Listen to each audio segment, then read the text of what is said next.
नमस्कार मंडळी, मी अनिता मिनी ब्लॉगमध्ये तुमचं स्वागत करते. ते मी उपवासासाठी शेंगदाण्याची पट्टी बनवत होते आणि श्री मला मदत करत होता. कमी गॅसवर शेंगदाणे छान भाजून घेतले, साल काढून घेतले आणि त्यानंतर साईडला ठेवले आणि इथे गुळाचं जे पावडर असतं ना ते घेतलं होतं मी. गुळ न वापरता पावडर वापरले. मला वाटलं लवकर होईल माझं काम. जे पावडर होती ती कढईला चिटकूनच बसली.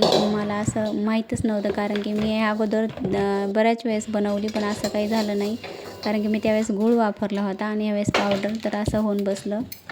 त्यानंतर ते काढून ठेवलं साईडला वाटीत आणि दुसरा गूळ घेऊन परत पाक बनवला आणि जोपर्यंत पाक बनत नाही तोपर्यंत ते थोडंसं हलवत राहिले आणि नंतर ते शेंगदाणे टाकले आणि पट्टी छान झाली होती अशी कुरकुरीत. तर असं पटकन तुटत होती आणि त्यातही मी ते छोट्या ढेपीचा जो गूळ वापरला होता तर त्यात तो म्हणजे फास्ट क्रिया होत होती. त्याचा पाक पण फास्ट झाला आणि त्याची पट्टी पण फास्ट झाली. आणि आपला नॉर्मल जो गूळ असतो आणि मी या अगोदर आपली मोठी जी ढेप असते त्यापासून बनवलं होतं त्याला वेळ लागतो.